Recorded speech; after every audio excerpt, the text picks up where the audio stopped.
മക്കൾക്ക് വേണ്ടി. എന്തുകൊണ്ടാണ് ഫലസ്തീനികൾ വേട്ടയാടപ്പെടുന്നത്? അവരേതെങ്കിലും ഒരു രാജ്യത്തെ ആക്രമിച്ചതിന്റെ പേരിലല്ല, അവര് മുസ്ലിങ്ങളായി പോയി എന്നതിന്റെ പേരില. ബറാക് ഒബാമ എന്ന് പറയുന്ന അമേരിക്കന്റെ ഭരണാധികാരിക്ക് 3 ജൂത ചെറുപ്പക്കാരെ കാണാതെ വന്നപ്പോ നിലവിളിച്ചെങ്കിൽ 300 ചില്ലാനം വരുന്ന ഫലസ്തീനിലെ കുരുന്നുകളും മരിച്ചു വീണപ്പോ ഒരു ജാടയ്ക്ക് വേണ്ടിയെങ്കിലും കരയാനുള്ള സമയമുണ്ടായില്ല. പകരം അവരെ അരുങ്കൊല ചെയ്യാൻ ആയുധം കൊടുക്കാനാണ് അവിടെ പണിയെടുത്തത്. നിങ്ങൾ വായിച്ചതല്ലേ സഹോദരന്മാരെ? അപ്പോൾ നമ്മുടെ സഹോദരങ്ങളാണ് ഫലസ്തീനിൽ മരിച്ചു വീഴുന്നത്. ഇറാഖ് എന്ന് പറയുന്ന രാജ്യത്ത് ആഭ്യന്തര കലാപമാണെന്ന് നിങ്ങൾ വിചാരിക്കണ്ട. കാരണം എന്തേ? നമ്മുടെ ഇന്ത്യ മഹാരാജ്യത്തിന് വേണ്ടി നമ്മൾ സമരം ചെയ്തു ബ്രിട്ടീഷുകാരോട്. ഒരു രാജ്യത്തിന് വേണ്ടിയാ നമ്മൾ സമരം ചെയ്തത്. സ്വാതന്ത്ര്യം തന്നത് 2 രാജ്യത്തിനാണ്.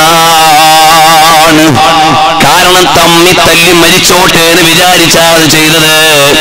ഇന്ത്യയും പാകിസ്ഥാനും തമ്മിൽ തല്ലിക്കോട്ടെ എന്ന് വിചാരിച്ച സ്വാതന്ത്ര്യത്തിന്റെ തലേന്ന് വരെ ഒരു രാജ്യത്തിനല്ലേ നമ്മൾ സമരം ചെയ്തത്. സ്വാതന്ത്ര്യം തന്നപ്പം പാകിസ്ഥാൻ ഹിന്ദുസ്ഥാൻ എന്ന 2 രാജ്യത്തിനല്ലേ ഇവിടെ സ്വാതന്ത്ര്യം നൽകിയത്. അതിവിടെ വിഭജിച്ച് ഭരിക്കാനുള്ള കുതന്ത്രമായതുപോലെ അമേരിക്കക്കാരൻ പാവപ്പെട്ട ഇറാഖികളെ 2 തട്ടിൽ നിർത്തിയിട്ട് ആയുധം വിറ്റ് ചെലവഴിക്കുകയാണ്. അറിയുമോ സഹോദരാ, അവിടെ കുരുന്നുകൾക്ക് പഠിക്കാൻ അവസരമില്ല. അവർക്ക് പള്ളിക്കൂടത്തിലോ മദ്രസയിലോ പോകാൻ അവസരമില്ല. ഞങ്ങൾ ഇറാഖിലെ ബഗ്ദാദിൽ അലമിയ എന്ന് പറയുന്ന ഗ്രാമത്തിൽ ഞങ്ങൾ പോയി. വാഹനം കൊണ്ട് നിർത്തിയതേ ഉള്ളൂ. 100 കണക്കിന് സുന്ദരന്മാരായ കുട്ടികൾ ഓടി വരിക. എന്തിനാ? നമ്മൾ കടിച്ചതിന്റെ ബാക്കി ആപ്പിൾ വാങ്ങാൻ, നമ്മൾ കുടിച്ചതിന്റെ ബാക്കി വെള്ളം വാങ്ങാൻ, നമ്മുടെ കയ്യിൽ നിന്ന് ചില്ലറ വാങ്ങാൻ. വന്ന് നിൽക്കുന്ന മക്കള്, അതിലുള്ള കുറെ കുട്ടികളുടെ മുഖം ഇപ്പോഴും കണ്ണിന്ന് പോണില്ല. ഖാലിദ് എന്ന് പറയുന്ന ഒരു കുട്ടിയെ ഞാൻ ഇപ്പോഴും ഓർക്കുക. ചുണയോടെ ഓടി മുന്നോട്ട് വരിക. നമ്മുടെ മുമ്പിൽ വന്നു നിന്നുകൊണ്ടാ ബാക്കിയുള്ളതൊക്കെ വാങ്ങുമ്പോ ചോദിച്ചു, മക്കളെ നിങ്ങൾ സ്കൂളിൽ പോണില്ലേ? സ്കൂളൊന്നുമില്ല. അവിടുത്തെ ഒരു മതിലിൽ ഒരുപാട് പാസ്പോർട്ട് സൈസ് ഫോട്ടോ ഇങ്ങനെ വെച്ചിട്ടുണ്ട്. ഒരു ഫ്ലക്സ് അടിച്ചിട്ട്, അതാ എന്റെ വാപ്പ ഷഹീദായ വാപ്പായത്, അതെന്റെ എളാപ്പായത്, എന്റെ മൂത്താപ്പയത്, എല്ലാരും മരിച്ചുപോയി. ഞങ്ങൾക്കാരുമില്ല. ഞങ്ങൾ ഈ തെരുവിൽ കിടന്നുകൊണ്ട് ജീവിക്കുകയാണ്. ഞങ്ങളെ പള്ളിക്കൂടത്തിൽ വിടാൻ ആളില്ല, ഞങ്ങളെ നോക്കാൻ ആളില്ല. ഞങ്ങളെ നോക്കേണ്ടവരെല്ലാം മരണപ്പെട്ടു പോയിരിക്കുകയാണ്.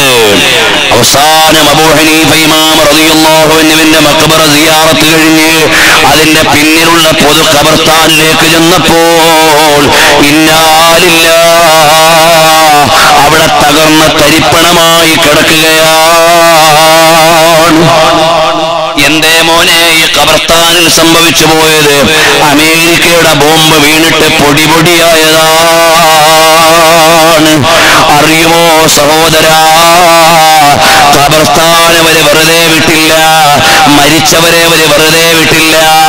ഇപ്പൊ ഇസ്രയേലിന്റെ ജൂതപ്പരിശകൾക്ക് ഫലസ്തീനിലെ ഒരു ഉമ്മാന്റെ പള്ളയിൽ വളരുന്ന ഭ്രൂണത്തെയും പേടിയാണ്.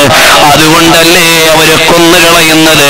ഷൈമ എന്ന് പറയുന്ന നമ്മുടെ സമുദായത്തിലെ സഹോദരി പടഞ്ഞു വീണ മരിക്കുമ്പോ പള്ളയിൽ ഒരു ജീവന്റെ തുടിപ്പുണ്ട് എന്നറിഞ്ഞിട്ട് ആ കുഞ്ഞിനെ പുറത്തെടുത്ത് കുഞ്ഞു ഷൈമ 5 ദിവസം ഈ ലോകത്തിന്റെ മുമ്പിൽ ഗദ്ഗതം തീർത്ത് കഴിഞ്ഞില്ലേ?